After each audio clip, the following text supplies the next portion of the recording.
welcome to GBI Rock Belagio Service. Mari kita mempersiapkan hati, waktu, dan mengajak anggota keluarga kita untuk bersama-sama memuji, menyembah, serta mendengarkan kebenaran firman Tuhan. Ibadah kali ini juga akan disertai dengan perjamuan kudus, jadi mari pastikan setiap kita telah mempersiapkan roti dan juga anggur sebelum mengikuti ibadah. Kami yakin dan percaya Tuhan rindu untuk melawat setiap kita. Selamat menikmati hadirat Tuhan. Tuhan Yesus memberkati.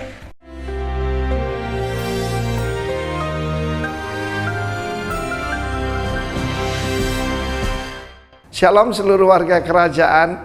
Tanggal 22 Oktober yang lampau itu adalah ulang tahun ke-31 dari pelayanan dari Rock Ministry, dimulai dari Denpasar, Bali. Dan by His grace, hari ini kita mencapai sepertiga daripada goal atau destiny kita 1000 jemaat 2025. Bersama Tuhan kita bisa lakukan itu. Tetapi ada bagian daripada bulan-bulan ini artinya yaitu kita harus empowering dan juga mentoring dan fathering the next leaders. Seperti tema besar tahun ini, kita lihat contoh daripada Elia dan Elisha. Ketika Tuhan akan mengangkat Elia ke sorga, itu adalah rapture. Rapture itu bukan suatu yang khayal. Sudah pernah terjadi pada Henokh, pernah terjadi pada Elia, dan juga seperti gambaran pada Nuh dan Lot. Yesus sendiri mengatakan seperti zaman Nuh dan zaman Lot.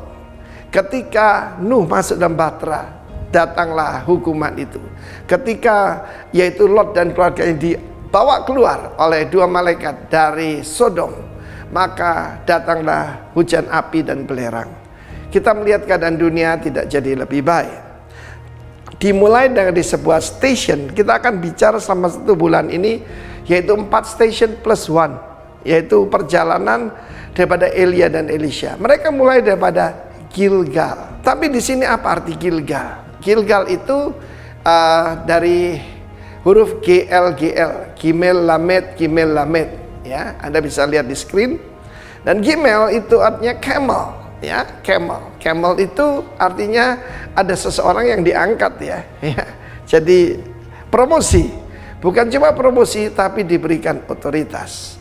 Karena Lamed artinya tongkat komando, tongkat gembala atau tongkat komando.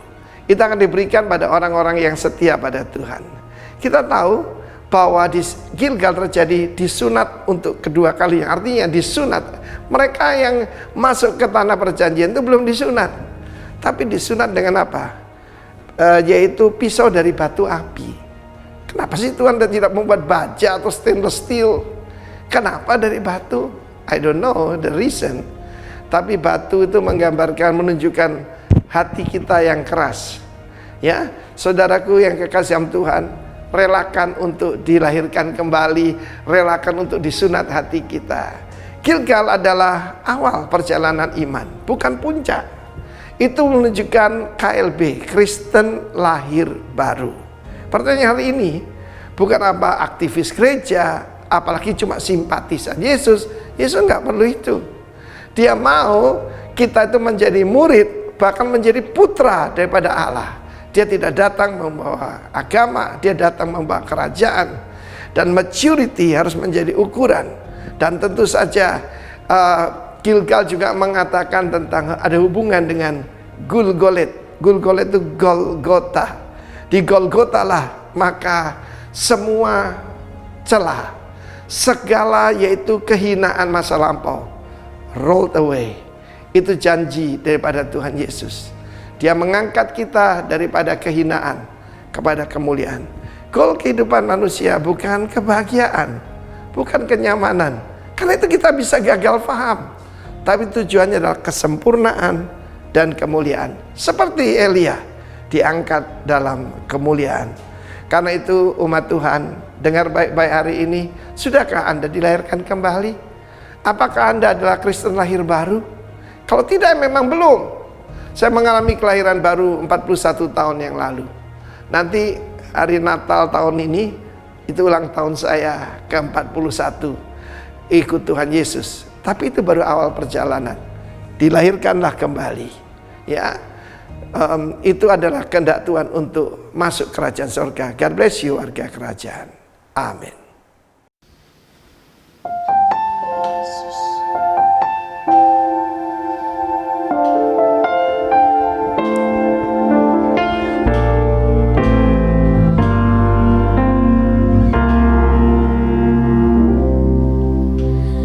Tak terbatas kuasa-Mu, Tuhan. Semua dapat Kau lakukan.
Shalom saudara sekalian, Rock Bellagio.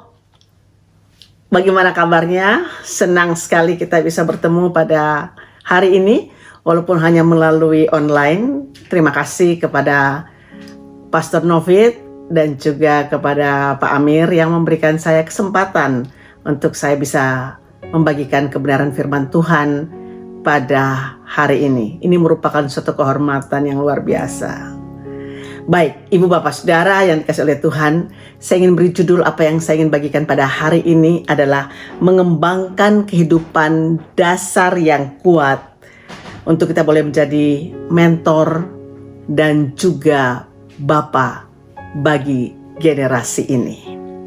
Saudara, untuk menjadi mentor dan Bapa, kita harus tentunya jadi berkat dan juga jadi teladan, jadi inspirasi, saudara. Dan ini tidak dapat terjadi begitu saja. Atau saudara, bukan hal-hal yang tiba-tiba muncul. Tetapi yang sangat perlu sekali adalah bagaimana itu harus muncul dari dalam kehidupan kita. Sesuatu yang menjadi kehidupan kita, menjadi gaya hidup kita. Baik, saudara, tidak juga dapat disangkal apa yang sedang terjadi pada hari-hari ini, di mana orang mengalami banyak tekanan, masalah yang sukar, orang banyak mengalami saudara problem, masalah datang dalam kehidupannya. Kita sedang menghadapi masa-masa di seluruh dunia ini, yaitu COVID-19, saudara. Dan saya terlalu percaya bahwa kita bisa kuat untuk menghadapi ini semua kalau kita mengembangkan dasar yang kuat di dalam diri kita. Karena gak sedikit banyak orang yang stres, banyak orang yang mengalami depresi, mental illness, saudara. Karena masalah lebih kuat daripada kekuatan manusia itu sendiri. Saudara, di Victoria, di Australia di mana kami tinggal ini ada lebih kurang 6,3 sampai 6,5 juta penduduknya. Dan yang terkena penyakit mental illness ini lebih kurang 1 juta orang. Dan saudara, ahli jiwa sudah overbook sampai tahun ini. Ini masa-masa yang sulit, masa-masa yang sangat sukar, sangat menyedihkan sekali. Oleh sebab itu hari ini saya ingin berbagi kepada Ibu Bapak Saudara sekalian bahwa kita perlu untuk membangun, saudaraku, mengembangkan, yaitu kehidupan dasar kita yang kuat. Saudara, bagaimana kita bisa mengembangkan ini, kehidupan dasar yang kuat? Saya berikan contoh orang yang sedang membangun rumah, saudara. Dia membangun rumah, ada 2 hal, yaitu di atas dasar batu atau di atas dasar pasir. Saudara, ada 3 hal yang menyerang rumah itu, yaitu banjir. Ini testing fondasinya.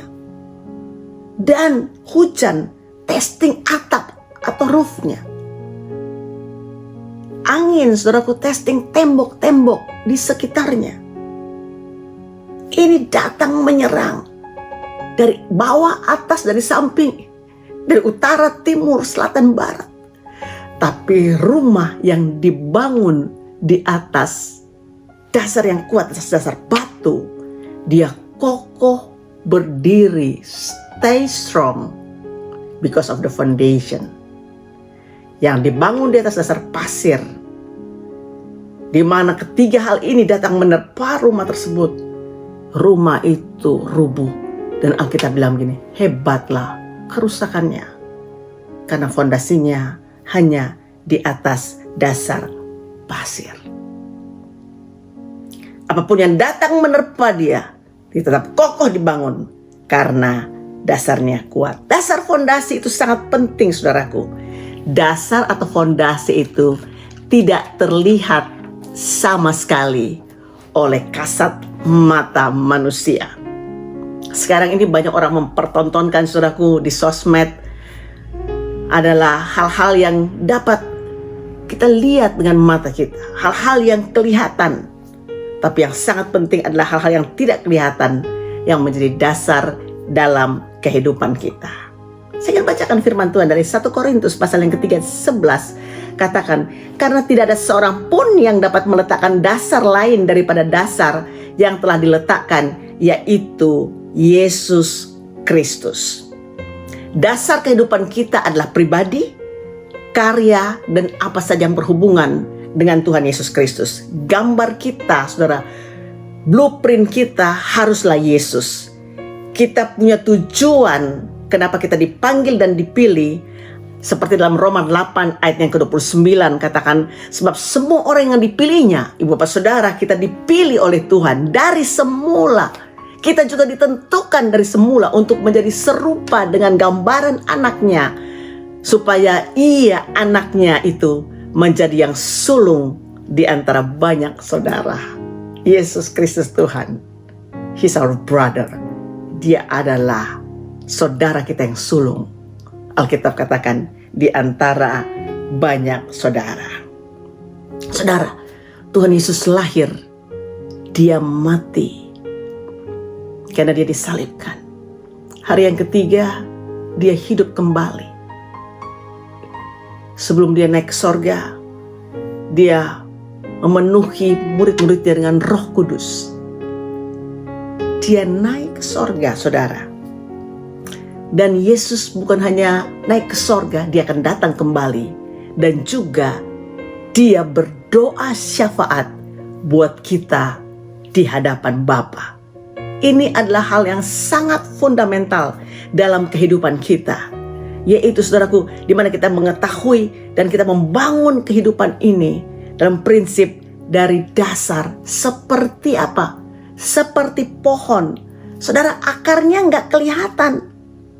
Ini menjadi hal yang fundamental sekali untuk berikan makanan buat pohon tersebut supaya pohon tersebut bisa berbuah, saudara.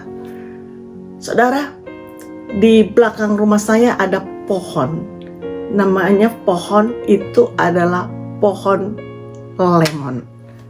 Dia berbuah hijau, berbuah warnanya kuning, tapi nggak kelihatan akarnya, saudara. Dia punya buah dari pohon itu because of the root, karena akarnya ada. Dan dia akarnya mendapatkan makanan, saudara, mencari sehingga makanan itu bisa bertumbuh menjadi pohon yang berbuah lebat. Saya mau katakan kepada saudara sekalian, bagaimana kehidupan Yesus dapat terlaksana dalam kehidupan kita. Selama 33,5 tahun dari Yesus lahir sampai dia naik ke sorga, di mana Tuhan menjelma menjadi manusia, tinggal dan hidup dengan manusia. Hanya 3,5 tahun hidupnya dalam pelayanan, dan dia, saudaraku, kerjakan banyak hal. Banyak mujizat yang Yesus lakukan. Dan juga Yesus menjadikan dirinya, Alkitab katakan, saudaraku, sebagai imam besar agung, membawa hidup kita pada kehendaknya. Kehidupan Yesus selama 33,5 tahun memang tidak banyak dicatat. Di mana Yesus lahir sampai umur 2 tahun dia dibawa ke Mesir, saudara. Lalu setelah itu Yesus berangkat ke Nazaret, di mana di kota Maria, yang di mana Maria bertumbuh di kota Nazaret. Yesus berangkat ke Nazaret dan tidak ada yang ketahui Yesus kerjakan apa, tapi sebagai manusia Yesus melewati perjalanan kehidupan yang luar biasa yang tercatat di Alkitab, yaitu, saudaraku, di mana dikatakan bagaimana Yesus waktu umur 12 tahun dia muncul di Bait Allah, yaitu bersama dengan Yusuf dan Maria. Mereka pergi dari Nazaret ke Yerusalem. Dan waktu dalam perjalanan pulang, Yusuf dan Maria pikir bahwa mereka pulang dengan bersama-sama Yesus. Mungkin Yesus adalah rombongan yang lain. Tapi waktu sampai di Nazaret, Yesus tidak ada. Mereka harus pulang perjalanan lebih kurang 3 hari. Dan didapatkan Yesus ada di Bait Allah. Yesus sedang bercakap-cakap. Hikmatnya luar biasa. Berbicara kepada para ahli Taurat. Lalu Orang tuanya katakan, "Kau ada di mana? Kami mencari engkau." Tapi Yesus katakan, "Tidakkah engkau ketahui bahwa aku ada dalam rumah Bapakku?" Alkitab bilang Maria simpan itu di dalam hatinya. Dan saudara, Yesus kembali ke Nazaret. Umur 12 tahun itu. Dan selama lebih kurang 18 tahun adalah silent years of Jesus. Yesus muncul kembali umur 30 tahun waktu dia dibaptis oleh Yohanes. Saudara, dalam keadaan yang tidak terlihat ini, Yesus bangun kekuatan kebenaran dari dalam batinnya. Sesuatu yang terbangun dalam kita yang muncul, yaitu dari takut kepada Tuhan. Fear of God. Karena kebesaran dan kehormatan kepada Tuhan. Sebuah penghargaan yang tertinggi di mana kehidupan Yesus Kristus yang hidup di dalam takut akan Allah. Saudara, kita akan melihat bersama-sama firman Tuhan dalam Ibrani pasal yang ke-5, ayatnya yang ke-7 sampai dengan ayatnya yang ke-9. Di mana Alkitab katakan demikian, dalam hidupnya sebagai manusia ia telah mempersembahkan doa dan permohonan dengan ratap tangis dan keluhan kepada Dia yang sanggup menyelamatkannya dari maut. Dan karena kesalehannya ia telah didengarkan. Dan sekalipun ia adalah anak, ia telah belajar menjadi taat dari apa yang telah dideritanya. Dan sesudah ia mencapai kesempurnaannya, ia menjadi pokok keselamatan yang abadi bagi semua orang yang taat kepadanya. Saudara, Alkitab katakan di sini bahwa dalam hidupnya sebagai manusia, Yesus 100% Tuhan dan dia juga 100% manusia. Dia mempersembahkan doa dan permohonan dengan ratap tangis dan keluhan-keluhan kepada Dia yang sanggup menyelamatkannya dari maut. Di mana terbukti juga di sini bagaimana waktu Yesus ada di Taman Getsemani, saudaraku, dia berdoa dengan sungguh-sungguh kepada Bapaknya. Dia katakan, "Kalau bisa cawan ini lalu daripadaku, tapi bukan kehendakku yang jadi, tapi kehendak-Mu lah yang jadi." Bagaimana dengan ratap tangis dan keluhan kepada Bapaknya. Tapi Alkitab bilang begini, saudara, yang kita akan lihat bersama-sama, karena kesalehannya ia telah didengarkan. Saudara, kesalehan bahasa asli ada Eulebia, bukan Eusebia. Eusebia itu adalah godly, adalah keserupaan dengan Kristus. Tapi kesalehan dalam Ibrani pasalnya yang ke-5 ayat yang ke-7 ini adalah menunjuk kepada penghormatan dan pengagungan kepada Tuhan, yaitu mengalami pengalaman kebenaran dalam batin.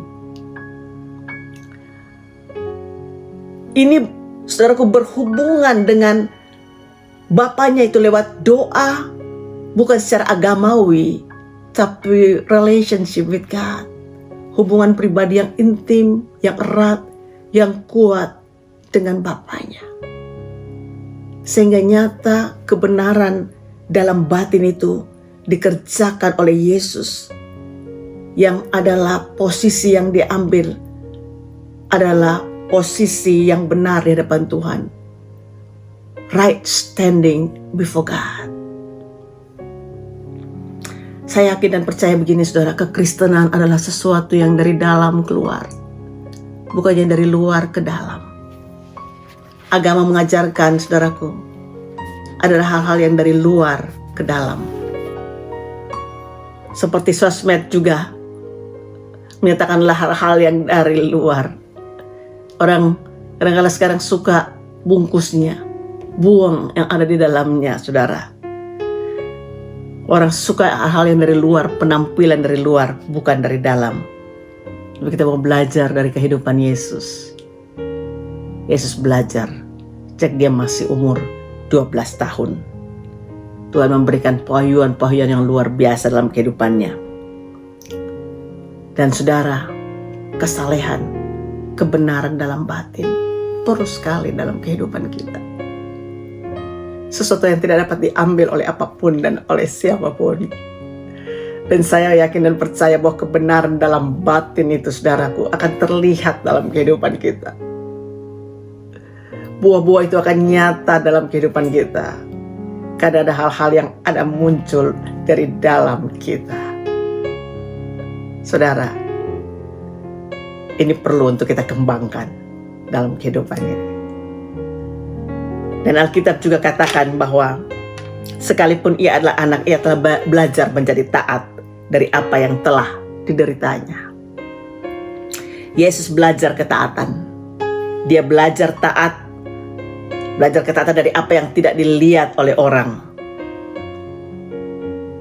Saudara, kita sekarang banyak di rumah.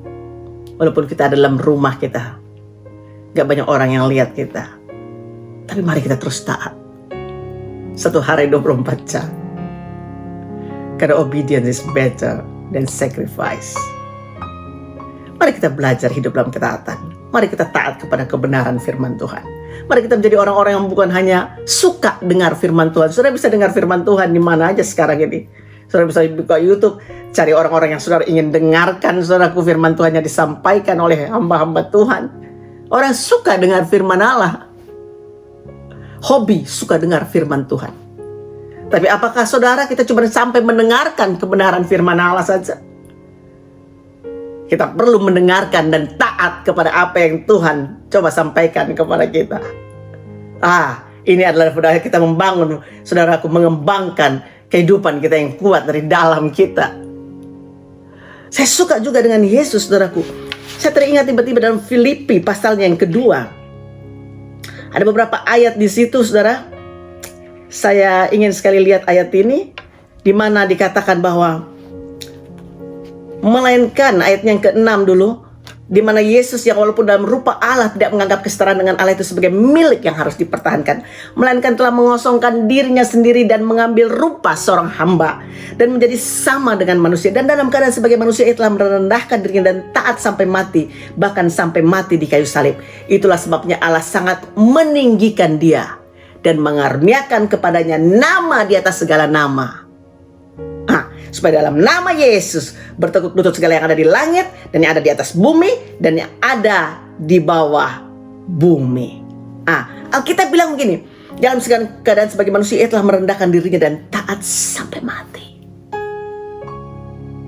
Dan juga Alkitab catat bahwa Yesus mengosongkan dirinya, saudara. Mengosongkan diri artinya to make himself no reputation. Membuat dirinya tidak ada reputasi sama sekali. Yaitu dia menyerahkan hak-hak pribadinya kepada Bapa. Saudara, kita perlu belajar taat seperti Yesus. Dia menyerahkan hak pribadinya. Kita perlu menyerahkan hak pribadi kita juga kepada Tuhan. Apa yang kita perlu serahkan? Kita perlu serahkan hak pribadi, hak untuk kita dihormati, hak untuk kita dihargai, hak untuk kita dianggap hebat, berhasil, sukses, dianggap penting. Serahkan hak-hak itu kepada Tuhan. Kita belajar seperti Yesus. Dan juga berupa seorang hamba, jadi sama dengan manusia. Dalam keadaan sebagai manusia telah merendahkan diri, taat sampai mati, bahkan sampai mati di kayu salib. Itulah sebabnya Allah sangat meninggikan dia dan mengaruniakan kepadanya name above all names. Nama di atas segala nama. Saudara, nama Yesus adalah nama yang indah. Nama Yesus yang mengubah kehidupan kita.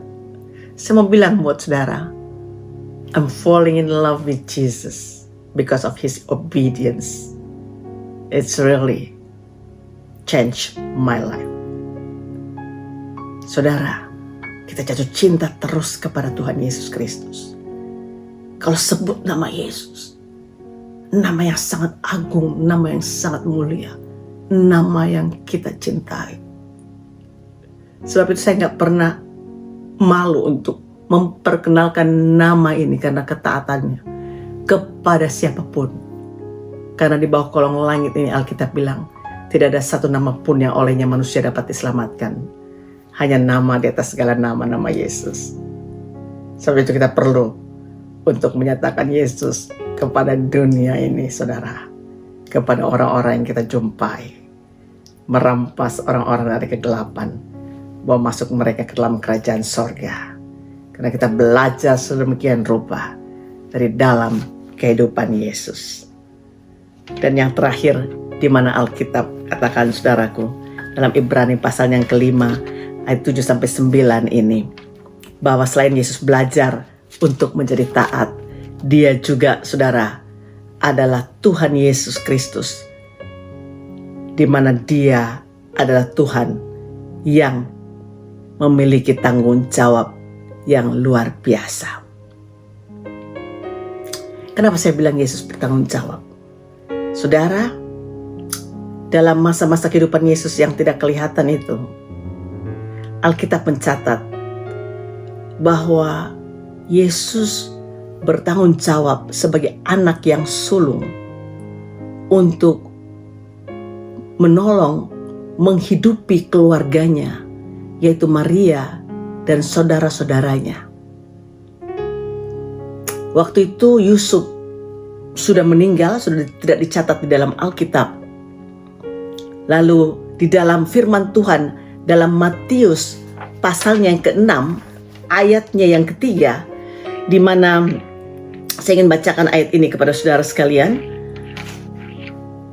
bahwa Matius pasalnya, saudara, Markus pasalnya yang ke-6, ayatnya yang ketiga, di mana Alkitab katakan, bukankah ia ini tukang kayu, anak Maria, saudara Yakobus, Yoses, Yudas, dan Simon, dan bukankah saudara-saudaranya yang perempuan ada bersama kita? Lalu mereka kecewa dan menolak dia. Ya, dikatakan bukan Yesus anak tukang kayu, tapi dia tukang kayu. Dia bekerja, dia bertanggung jawab. Saudara-saudaranya yang disebutkan di sini adalah Yakobus, Yoses, dan Yudas, dan juga Simon, dan juga saudara-saudara perempuan yang tidak disebutkan namanya di dalam Alkitab. Yesus bertanggung jawab. Saya jadi ingat Edwin Louis Cole katakan bahwa di mana maturity come is not because of the age. Tanggung jawab bukan karena usia, saudaraku. Di mana kedewasaan bukan karena usia, tapi karena penerimaan tanggung jawab. Kedewasaan bukan karena usia, tapi penerimaan tanggung jawab. Yesus bertanggung jawab. Mari kita peluk hal ini, saudaraku, bagaimana kesalehan, ketaatan, dan tanggung jawab ini sungguh-sungguh boleh menjadi fondasi di dalam kehidupan kita. Saya akan mengakhiri kebenaran firman Tuhan yang saya bagikan dengan membacakan, saudara, firman Tuhan, yaitu dalam Lukas pasal yang ke-6 ayat yang ke-47 sampai dengan ayat yang ke-49. Lukas pasal yang ke-6 ayat 47 sampai 49, demikian firman Tuhan. Setiap orang yang datang kepadaku dan mendengarkan perkataanku serta melakukannya, aku akan menyatakan kepadamu dengan siapa ia dapat disamakan.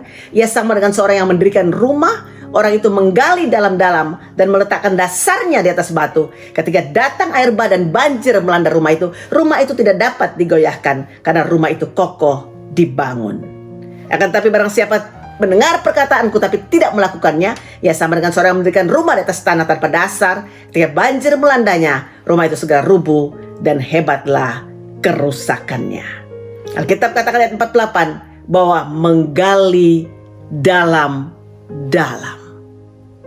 Saudara, kita perlu dalam kehidupan kita mengembangkan dasar kita yang kuat, yaitu dengan menggali dalam kehidupan kita hal yang tidak kelihatan itu, sehingga saudara, dengan hal-hal yang tidak kelihatan yang kita kembangkan dalam kehidupan kita, kita boleh sungguh-sungguh tetap berdiri teguh dan kuat dalam menghadapi apapun dalam kehidupan ini.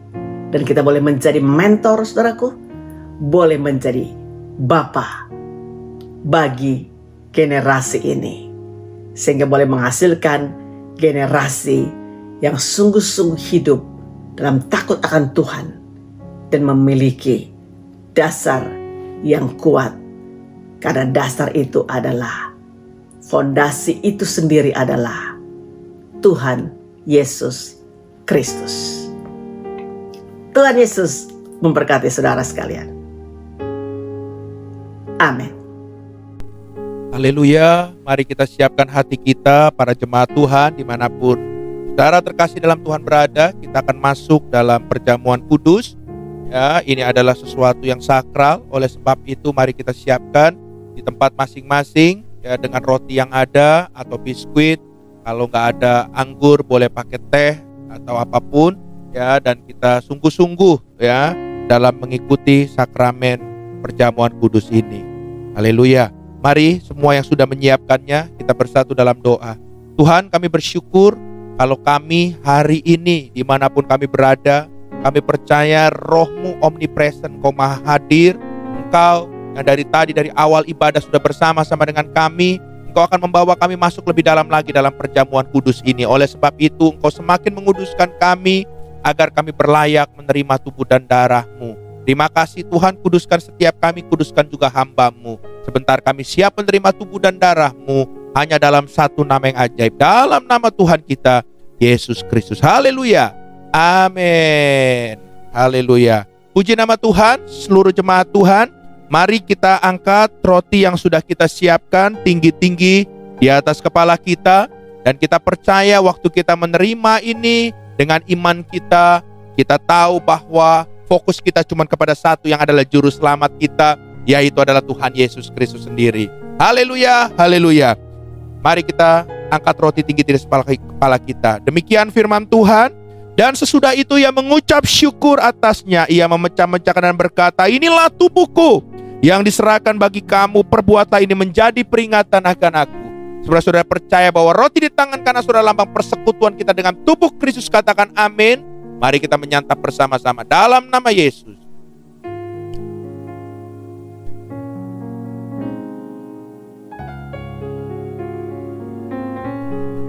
Haleluya. Mari kita angkat cawan anggur tinggi-tinggi di kepala kita. Demikian juga ia mengambil cawan sesudah makan lalu berkata, cawan ini adalah perjanjian baru yang dimateraikan oleh darahku. Perbuatan ini setiap kali kamu meminumnya menjadi peringatan akan aku. Saudara percaya bahwa cawan di tangan kanan sudah lambang persekutuan kita dengan darah Kristus. Katakan amin. Mari kita meminumnya dalam nama Yesus. Haleluya. Bapa yang baik, kami bersyukur buat tubuh dan darah-Mu. Kami telah menyatu di dalam Engkau dan Engkau di dalam kami. Dan kami percaya ada kuasa unity kalau kami di dalam Engkau dan Engkau di dalam kami. Dan kami percaya kami akan melakukan hal-hal perkara-perkara yang hebat luar biasa. Bukan karena dengan kuat gagah kami, tapi karena Roh-Mu yang memampukan kami.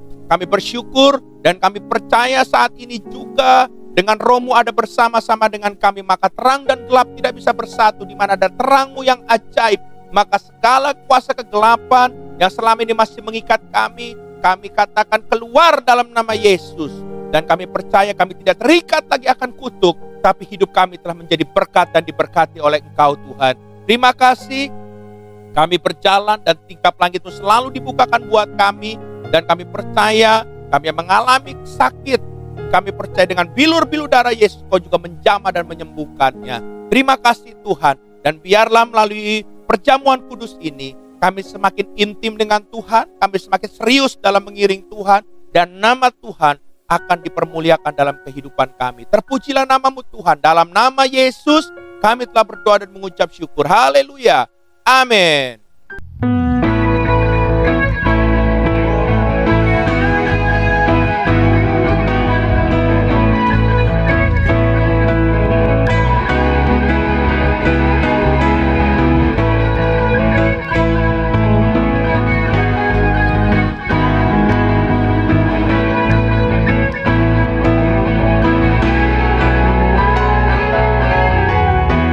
Tuhanlah kekuatan dan masmurku, Dia gunung batu dan keselamatanku. Hanya padamu hatiku percaya, Kaulah menara dan kota perlindungan. Ku mau selalu bersyukur, sebab cintamu padaku takkan pernah berubah. Hatiku percaya, walau bumi bergoncang, gunung-gunung beranjak, namun kasih setiamu tak pergi dariku.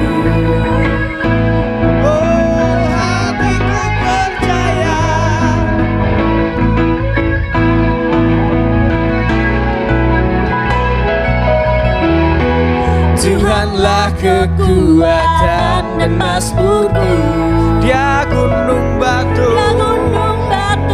dan keselamatanku. Hanya padamu hatiku percaya, Kaulah menara dan kota perlindungan. Ku mau selalu bersyukur, sebab cintamu padaku takkan pernah berubah. Hatiku percaya, walau bumi bergoncang, gunung-gunung beranjak, namun kasih setiamu tak pergi dariku. Ku mau selalu bersyukur, sebab cintamu padaku takkan pernah berubah. Hatiku percaya, walau bumi bergoncang, gunung-gunung beranjak, namun kasih setiamu tak pergi dariku. Kasih setiamu tak pergi dariku. Kasih setiamu tak pergi dariku.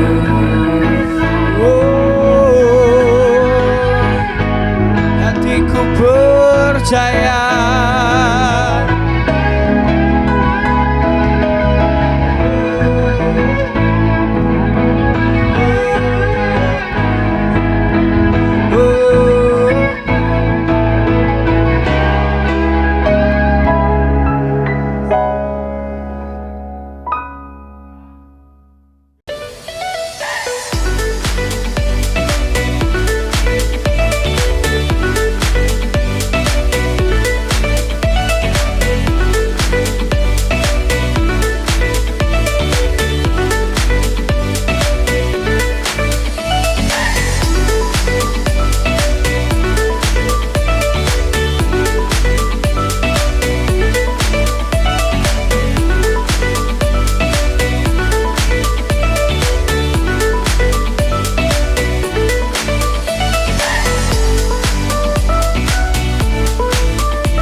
It's time for Rock News. Untuk ibadah minggu depan akan diinformasikan lebih lanjut melalui grup WhatsApp, Komsel, dan media sosial kami.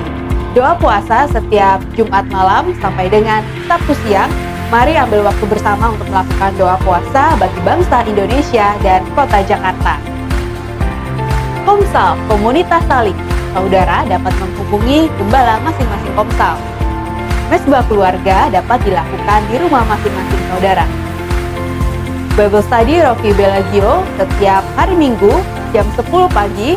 Link akan diinformasikan melalui grup WhatsApp.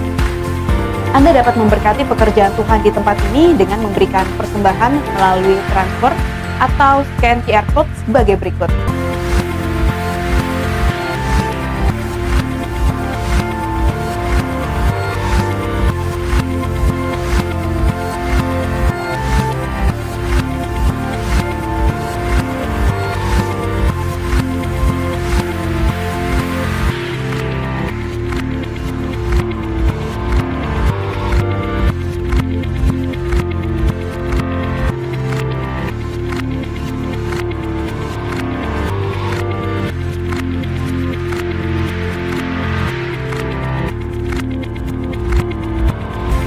Demikianlah ibadah online Rock Belagio minggu ini. Tuhan Yesus memberkati.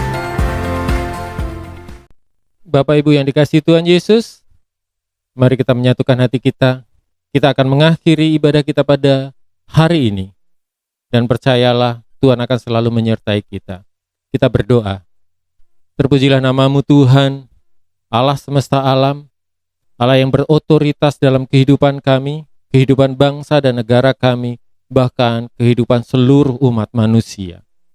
Kami mengucap syukur bahwa kami boleh memiliki kepercayaan yang teguh dalam kehidupan kami kepadamu, hanya kepadamu Tuhan, bahwa Engkau mengendalikan segala jalan kehidupan kami, keadaan apapun, kami selalu ada di dalam dan bersama dengan Tuhan. Begitu pula dengan bangsa dan negara kami, dengan kota kami Tuhan. Kami katakan shalom untuk Indonesia, shalom untuk Jakarta dan kota-kota dimanapun berada, kabupaten, provinsi, apapun juga. Tuhan memberkati kami semua. Ada pemulihan, ada kesembuhan terjadi di dalam nama Tuhan Yesus. Kami membawa para pemimpin kami Tuhan, memimpin pemerintahan kami, supaya mereka mendapatkan roh dan hikmat dari Tuhan. Dalam memimpin bangsa dan negara ini Tuhan, mereka takut akan Allah, sehingga bangsa dan negara ini dibawa untuk kehadapan-Mu Tuhan Yesus.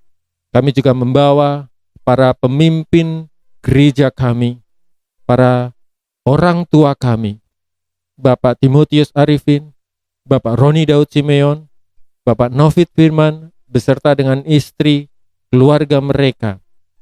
Tuhan, urapan-Mu yang luar biasa atas kehidupan mereka, kami percaya itu melimpah dan mengalir atas kehidupan seluruh jemaat.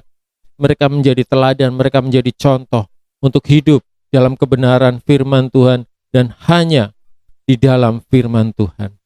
Terima kasih Tuhan untuk kehidupan mereka.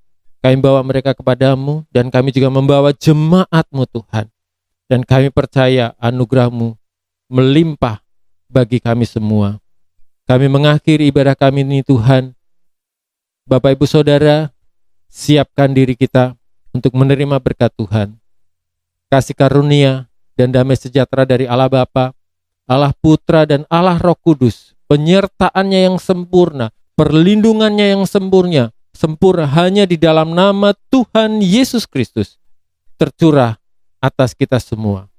Haleluya, amin. Selamat hari Minggu, Tuhan Yesus memberkati. Setiamu tak pergi dariku. Oh, hatiku percaya.